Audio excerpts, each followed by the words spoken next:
1945 with the Eisenhower administration that was forced into a treaty, somewhat of a surrender, with a Nazi faction that had been operating. One of the witnesses that was Brigadier General Stephen Lovkin, who was on Eisenhower's staff, who was aware that he lost control to the corporations and that it would not be in the best of hands. And so once this treaty was signed, Nelson Rockefeller restructured the whole CIA MJ-12 operations. So now our legal government is no longer in the loop. They also replaced the complete MJ-12 group that was originally set up by President Truman with Allen Dulles as MJ-1, or head of the MJ-12 operations of all people, who was highly instrumental in the Nazi infiltration. What happened was, when this happened, all of the reverse engineering operations that were Wright-Patterson Air Force Base in Ohio were moved to Area 51 and S4, where Eisenhower realized that he had lost control when he attempted to look into it. He was denied access.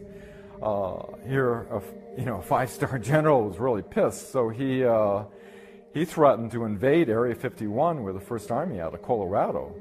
And until they allowed two agents to give a report of what's going on over there. And what they found was that several craft were being reverse engineered that were extraterrestrial and German origin.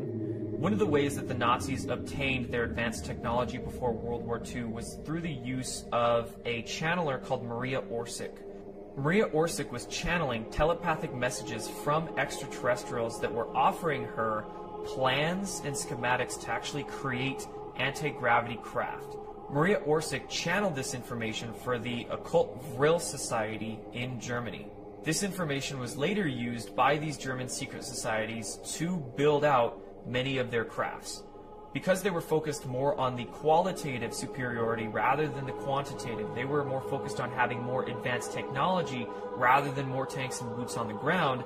They were losing the ground war in Europe, but they were obtaining the more advanced technology. And to save that technology, they took it down to Antarctica pre and during World War II.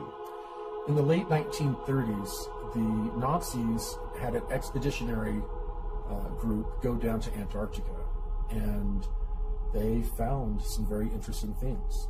They found a region under the ice that was created by geothermal heat from volcanoes, and there would be 3 miles of ice, and a few thousand feet above ground level would have been melted by the geothermal heat, and the rest of the ice acts as an insulator, causing it sort of like an igloo effect, and the dome would grow from the heat, the geothermal heat, and it would melt and run under the ice. And that was some of what was lubricating the ice and causing it to move. But underneath these areas, they were finding perfect areas to build submarine bases. So not only did the Nazis build out submarine bases, as they developed more and more of their space program, they developed out a massive spaceport. After these spaceports were developed, and the Nazis had handed it over to basically the Americans began to develop more and more research and development bases in Antarctica. In the late 1950s, a treaty was signed that stated that Antarctica was only to be used for peaceful research. Well, we were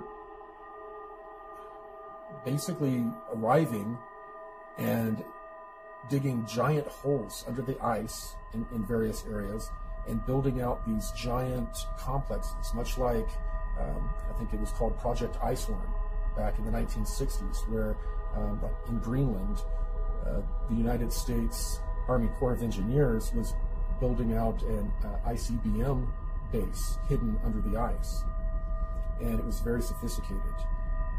I'm told that they were very similar in when they were built and how they were built to the buildings that were built in this program. Companies that were given access to these R&D bases began to develop NBC testing, they called it, nuclear, biological, chemical testing, which in the programs usually translates into them working with clones, working with different chemical compounds to affect how people develop psychologically or physiologically.